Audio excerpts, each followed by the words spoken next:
Hello, church family. For tonight's Bible study, we will be revisiting one of the parables of Christ, in particular, the parable of the tares and the wheat.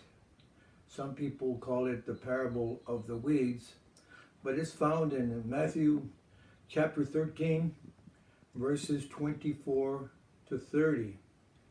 Before I proceed with a Bible reading, I want to remind you all that pretty soon, maybe this weekend, I'll be getting together with all the pastors so we can come up with a plan to reopen and find a date and a plan that we can be reopened. Please be praying for us, and we'll try to keep you all abreast of what's going on. So, without further ado, let's get into tonight's Bible study. Remember, it's the parable of the weeds, the parable of Christ, found in Matthew chapter 13, verses 24 to 30. I'll be reading in the NIV version of the Bible. And it reads, Jesus told them another parable. The kingdom of heaven is like a man who sowed good seed in his field. But while everyone was sleeping, his enemy came and sowed weeds among the wheat and went away. When the wheat sprouted and formed heads, then the weeds also appeared. The owner's servants came to him and said, Sir, didn't you sow good seed in your field? Where then did the weeds come from? An enemy did this, he replied. The servants asked him, Do you want us to go and pull them up? No, he answered, because while you are pulling the weeds, you may uproot the wheat with them. Let both grow together until the harvest. At that time, I will tell the harvesters, first collect the weeds and put them in bundles to be burned. Then gather the wheat and bring it into my barn. Jesus often used parables to convey his message. A parable is a simple story of a common subject used for the purpose of illustrating or conveying a deeper moral lesson. Simply put, it is an earthly story to teach heavenly things. Now, Jesus, for many reasons, used parables when he spoke to the people. Some people will never understand anything or will understand better if you just tell them a story. And parables are that. They're little stories, and they're very effective in conveying the message that people want to bring. For example, do you remember the account of David? We're not going to read it, but it's found in the first Samuel chapter 12. After he had committed sin against Bathsheba, or committed sin with Bathsheba, the prophet Nathan was sent to him. And if you remember, when Nathan went to him, he told him, King, I have a story to tell you. So he told him the story.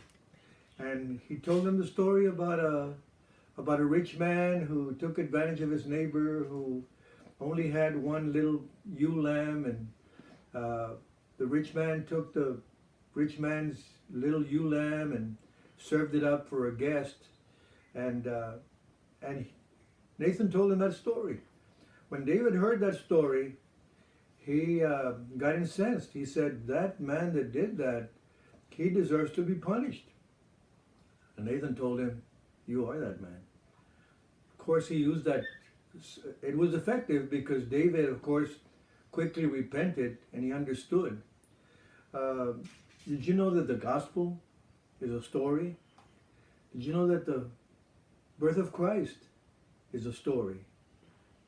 Your testimony is a story. It's a story about how you came to know the Lord. It's very, very important. Now, even jokes Even jokes are stories. Now, you know me, I don't like to use too many jokes. Well, I will use them from time to time, but I don't give them just to be funny. They have a point. For example, there was this man who was going to go on vacation, and he told his neighbor, he said, Johnny, would you do me a favor? I'll be gone for a week. Will you make sure that my cat has food and water? So can you come over and make sure? And Johnny says, sure, don't worry about it. I'll take care of it. So a couple of days later, Johnny calls his friend, his neighbor, says, Richard. And the guy answers the phone and says, your cat is dead. And he said, what? How did this happen? And he told him, well, I went to your house, and as soon as I opened the door, your cat ran out the house. He got up on the roof, and when he was going up on the roof, the neighbor's dog saw him and started barking like crazy at him, and the cat got spooked and panicked and jumped down, and he jumped down into the yard. The dogs got him. And the neighbor said, oh my goodness. But he said, but Richard, Johnny, let me tell you something. Don't do that. He said, don't do what? Don't just tell people coldly your cat is dead. There's a way to do it. You got to tell them the story so it won't hurt so much. He said, well, I'm not too bright, but I'll keep that in mind. If I ever have that again. I said, okay. So a couple of days later, he calls his friend again. He says, hey, Richard, your mother ran out the door and got up on the roof. Well, just a joke. Anyway, but some people use it, like I said, they need a story to understand it. And the point of this joke too is you can't tell people just bluntly your mother-in-law is dead or your cat is dead and stuff like that. It has to be done differently. Now, in this parable, some have taught or preached about it, some ministers, to focus on the condition of the church. But as we're going to find out later, when we read Jesus' explanation, we're going to see that Jesus said that the field is the world, not the church. And the good seed are God's children. The tares, or the bad seed, are the devil's children. You're going to see that Christ himself is the sower, the one who plants the seed. And the harvesters are the angels. Now, the tares, they are the children of the devil, the bad seed. Now, we can't go around telling people you're the children of the devil because we don't know. Now, Christ could tell the Pharisees, you are the children of the devil, because he knew their hearts. If you see the story, whenever you have a chance, and on one occasion, I think it's on the 8th chapter of John, around verse 40, 44, somewhere around there, Jesus told them, the Pharisees, you think you're the sons of the devil. So, also in 1 John 3:10, John writes about the children of the devil. He wrote this in 1 John 3:10. This is how we know who the children of God are and who the children of the devil are. Anyone who does not do what is right is not God's child, nor is anyone who does not love, anyone who does not do right is not God's child, neither is anyone who does not love their brother or their sister. Now, some of you, or most of you, in your lawn, when you go out and see your lawn, you can tell the weeds from the grass. In fact, you can buy products that will feed the grass and kill the weeds at the same time. Or if you want to do it the old way, because you can identify the weeds, you can pull them out one by one. It was not the case in the time of Christ, in the time of this parable, because the wheat and the tares looked very much alike. I think the weed that it was prevalent at that time was called darnel. but it looked very much like wheat. So Jesus told the crowd this parable. But when he was alone with his disciples, when they got to a place where he was alone with his disciples, the disciples wanted to know, they heard the story and they thought they understood, but they wanted to understand it a little bit better, so they asked him about it. You know, that's a good practice. Whenever you are not aware, or whenever you can get more knowledge, or somebody can teach you, or somebody can help you, it's good to inquire, it's good to ask. A teacher was telling one time to his class, if you have any questions, feel free to ask them. Don't hold back. There are no questions that are foolish. So after a while, somebody asked him a question, and he said, "What's your question?" The teacher said, and he said, "Teacher, why is the sky blue?" And he said, "No, that one was foolish." So, but really, the point is, if you need to ask or inquire, we can ask. Remember, we can ask of God, and He will help us. So, the parables wanted the disciples wanted to know more about this parable, so they wanted to ask Christ, and when He explained it to them, it was going to help them understand their ministry. It was going to to help them understand who they were, what they were doing, and what they were dealing with. And I think if we take a close picture or a good general picture of this parable, it will help us too. This parable teaches us what things are like now and how it will be at the end. And here's Christ's explanation. It's found in Matthew, the same chapter, verses 36 to 39. And we read, then he left the crowd and went into the house. His disciples came to him and said, explain to us the parable of the weeds in the field. He answered, the one who sowed the good seed is the Son of Man, he himself. The field is the world, and the good seed stands for the people of the kingdom. The weeds are the people of the evil one. And the enemy who sows them is the devil. The harvest is the end of the age, and the harvesters are the angels.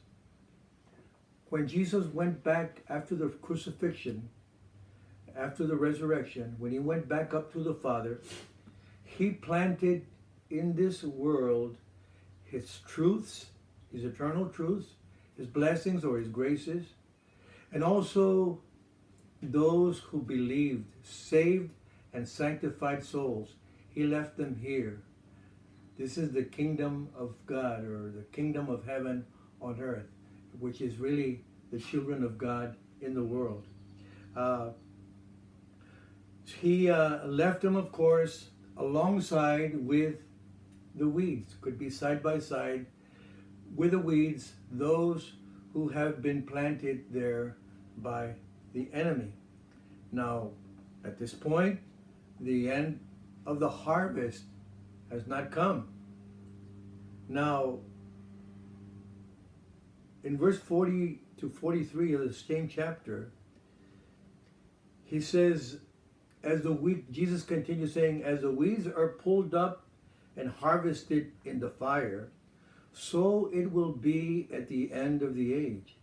The Son of Man will send out his angels, and they will weed out of his kingdom everything that causes sin and all who do evil. Remember, this is not what men do. This is what the angels, the angels of God are going to do. They'll be able to tell who belongs to the Lord and who does not. And Jesus went on saying, they will throw them into the blazing furnace, the bad seed, or the tares, where there will be weeping and gnashing of teeth. Then the righteous will shine like the sun in the kingdom of their Father. There will be left no more weeds, no more bad seed. And then Jesus said, whoever has ears, let them hear.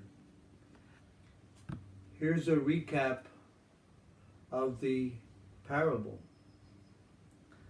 As I mentioned in my sermon, my Spanish sermon this past Sunday, being among God's people in church and then going back out into the world and to your jobs or to your daily routine are as different as night and day. In church, you hear about the Lord. In church, people praise the Lord. In church, you are encouraged, you are uplifted. And then when you leave, it's a whole new ball game. Like I said, it's as different as night and day. I had this little routine when I was still working that whenever I got off my car and did the 100 steps, whatever it was, to the door when I was going to punch in, I was always praying as soon as I got off the car, Lord, I'm going into the world. I'm no longer in church with my brothers and sisters. I'm going to hear, or see things that might confuse or upset me. Remind me who I am, where I am. Please help me. And the Lord, that would help me make it through the day. So with this parable, we have to realize who we are. We are in the world, yeah, we are the good seed, but we are in the world. We cannot let the world discourage us. We should always be aware of who we are, where we are, and what we're doing. We're still here because the end has not come. And we're still here to be a light unto the world. But we are in the midst of the bad seed, or those who want to, because the devil has put them here, those who want to discourage us or bring us down. We must not let the promise of our, we must let, rather, the promise of our future move us forward, to impel us not to give up, because the biggest blessing we will ever have is still up, just ahead. That could be the day of the rapture, but remember, we're still in this world. But in the end, God will do the rest. We don't know who the good seed is. We don't know who the bad seed is. Sometimes we think we do. If it were up to us, we would say, oh, this person can't go to heaven, and this one can. Some people think it's as simple as, if you're good, you're going to go to heaven. If you're bad, you're going to go to the other place. It's not that simple. Even bad people have good characteristics. We cannot determine that. God determines that. God will send his angels at the right time. They will be able to tell who belongs to the Lord and who will not. But remember, this parable reminds us that we are God's children. Yes, we are the good seed, but we are still surrounded by bad seed. Don't let that discourage you. Keep on going. In fact, if you tell people your story, perhaps they will become members of Christ's family, just like you did, by believing and accepting the Lord. This is what we want to do.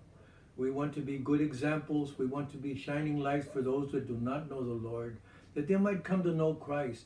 And they might hear our story, that they might hear whatever story we bring them about the Lord or about our testimony, that they might hear them and believe and come to Christ. Please excuse our dogs. They're trying to get into our Bible study for tonight. But anyway, this is what I'm trying to say. Share your testimony, your story with others, that they also might come to Christ, and they also can be saved, and then they might have will have the same future that we did. So, child of God, there's a great day coming. We're all going to be part of it. So God bless you all. This takes care of the message or the Bible study for tonight. I hope to see you soon.